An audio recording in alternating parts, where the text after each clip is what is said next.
Good morning students. प्यारे बच्चों, हमने एक्सरसाइज 10.2 स्टार्ट कर दी थी और उसमें हम रेखा का समीकरण निकाल रहे थे। हमने क्वेश्चन नंबर 8 तक कर लिए थे। आज हम क्वेश्चन नंबर 9 से शुरू करते हैं। क्वेश्चन नंबर 9 को जरा ध्यान से देखेंगे तो आसानी से आपको समझ में आ जाएगा। एक त्रिभुज पी क्यू आर दिया गया है जिसके शीर्ष हमें दिए गए हैं। एक त्रिभुज पी क्यू आर दिया गया है जिसके शीर्ष हैं 2 और 1, -2 और 3 और 4 और 5 दिए गए हैं। ठीक है, और ये कहा है प्यारे बच्चों, शीर्ष आर से जाने वाली माध्यिका। तो यहां से हमें माध्यिका खींचनी है। कौन से शीर्ष से? आर शीर्ष से माध्यिका खींचनी है। तो प्यारे बच्चों, आपने पहले पढ़ा होगा कि माध्यिका कैसे खींचते हैं। जिस भी शीर्ष से हमें माध्यिका खींचनी होती है उसके ठीक सामने जो भुजा पड़ती है, जिस शीर्ष की माध्यिका निकालनी होती है उस शीर्ष के सामने जो भुजा पड़ती है अर्थात पी और क्यू, उसका मध्य बिंदु। शीर्ष के सामने जो भुजा पड़ती है, जैसे यहां पर आर्क शीर्ष के सामने पी और क्यू पड़ रही है, तो उस सामने वाली भुजा का मध्य बिंदु जिसे मैंने डी ले लिया है, तो आर से डी को अगर मैं मिला दूं तो ये माध्यिका हो जाएगी। ठीक है, तो सबसे पहले प्यारे बच्चों हम डी के निर्देशांक निकालेंगे और डी बिंदु पी और क्यू का मध्य बिंदु है। पी और क्यू का मध्य बिंदु है, तो डी पी और क्यू का मध्य बिंदु है, तो डी के निर्देशांक निकालेंगे। तो आपने पढ़ा होगा मध्य बिंदु के निर्देशांक क्या होते हैं। x1 जमा x2 बटे 2, y1 जमा y2 बटे 2। ठीक है, और बिंदु ये है x1 y1 x2 y2। इन वैल्यू को, क्योंकि पी और क्यू का तो मध्य बिंदु डी है, इसलिए ये दो बिंदुओं का इस्तेमाल करना है।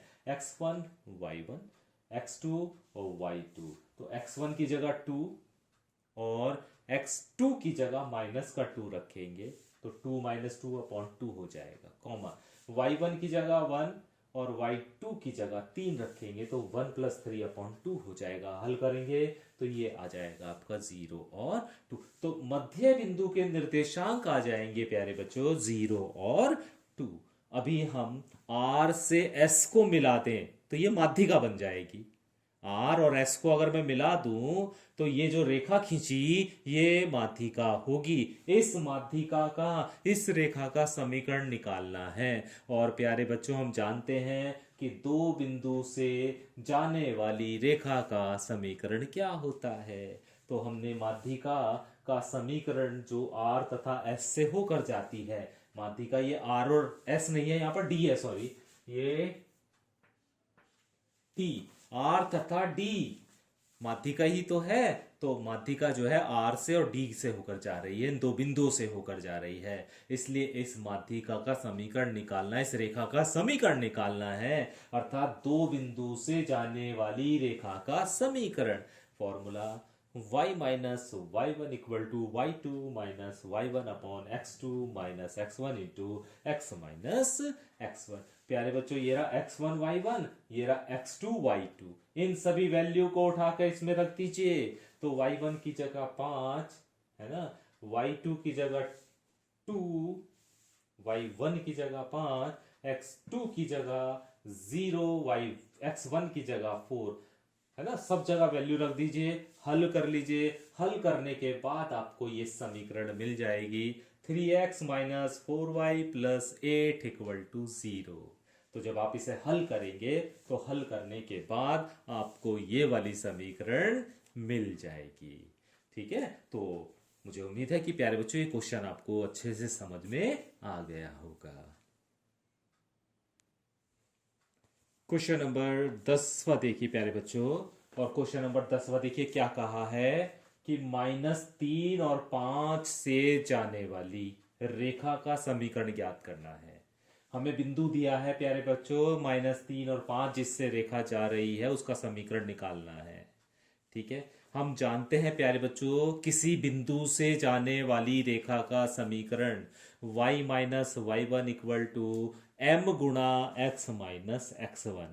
अब हमें उस रेखा की प्रवणता ज्ञात करनी है और हमें यह बता रखा है कि बिंदु से तो इससे जा रही है वो रेखा, और क्या कहा है, दो बिंदुओं से जाने वाली रेखा पर लंब है, दो बिंदुओं से जाने वाली रेखा पर लंब है। जो रेखा का समीकरण हमें निकालना है वो रेखा इन दो बिंदुओं से जाने वाली रेखा पर लंब है ना। तो प्यारे बच्चों, सबसे पहले इन दो बिंदुओं से जाने वाली रेखा का प्रवणता निकाल लीजिए। दो बिंदुओं से जाने वाली रेखा की प्रवणता निकाल लीजिए, जिसे आप M1 नाम दे दीजिए। ठीक है, हमें क्या नाम दे दिया इसे, M1, और M1 बराबर क्या होता है, y2 minus y1 upon x2 minus x1, दो बिंदु से जाने वाली रेखा की प्रवणता।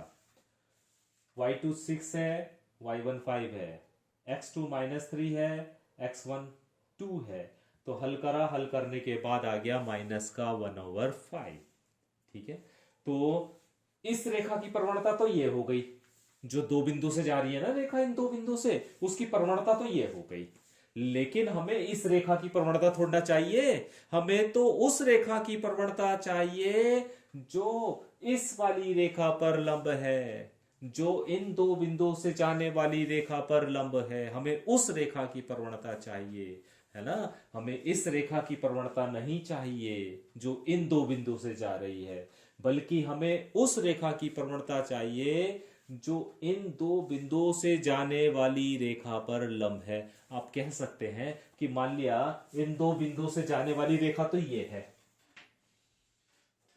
ये है इन दो बिंदुओं से जाने वाली रेखा, और हमें निकालना है उस रेखा का समीकरण, उस रेखा का समीकरण निकालना है जो इस रेखा पर लंब है। हमें इस रेखा का समीकरण निकालना है।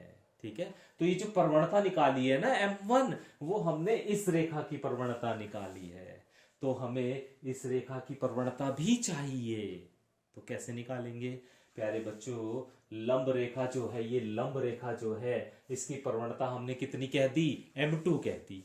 और हम एक संबंध जानते हैं कि जब दो रेखाएं परस्पर लंब होती हैं तो उनकी प्रवणताओं का गुणनफल -1 के बराबर होता है। जब दो रेखाएं परस्पर लंब होती हैं तो उनकी प्रवणताओं का गुणनफल -1 होता है। तो प्यारे बच्चों, हम जानते हैं M1 गुणा M2 बराबर -1 होता है। M1 का मतलब है इस रेखा की प्रवणता, और M2 का मतलब है इस लंब रेखा की प्रवणता। तो M1 की जगह हम निकाल चुके हैं माइनस का 1/5, M2 हमें नहीं पता है, तो यहां से M2 की वैल्यू आ गई कितनी, 5। तो M2 यानी लंब रेखा की प्रवणता हमें पता चल गई, लंब रेखा की प्रवणता अर्थात M2 का मान हमें पता चल गया। अब देखो, लंब रेखा की प्रवणता पता चल गई, और लंब रेखा कौन से बिंदु से जा रही है, -3 और 5 से। लंब रेखा -3 और 5 से होकर जा रही है। तो उस लंब रेखा का हमें समीकरण याद करना है जो इस बिंदु से होकर जा रही है और जिसकी प्रवणता 5 है। और हम जानते हैं रेखा का समीकरण होता है y minus y1 equal to m गुणा x माइनस x1। तो प्यारे बच्चों, y1 और x1 तो ये बिंदु हो गया, और m मतलब ये परिप्रवणता हो गई। तो रख दीजिए वैल्यू, y1 की जगह 5, यहाँ पे लिख भी दिया है मैंने, बिंदु 5 हो गया, और x1 की जगह -3 है, वैल्यू रख दी। रखने के बाद ये लाइन आ गई, अभी 5 के अंदर गुणा कर लीजिए तो 5x + 15 हो जाएगा। इस y को भी और -5 को भी उठा के दूसरी तरफ ले जाओ, x की तरफ।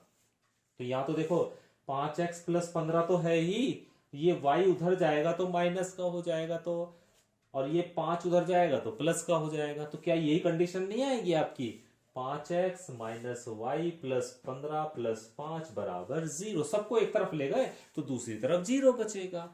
हल कर लो, 5x - y + का 20 बराबर 0। तो इस लंब रेखा का जो समीकरण आ गया वो आ गया 5x - y + 20। ये इसका सॉल्यूशन हो जाएगा। ठीक है प्यारे बच्चों, मुझे उम्मीद है कि ये क्वेश्चन भी आपको अच्छे से समझ में आ गया होगा, है ना। अगर नहीं समझ में आया तो वीडियो को आप थोड़ा सा एक बार फिर रिवाइज करके देखिए कि क्या आपको बताया गया है।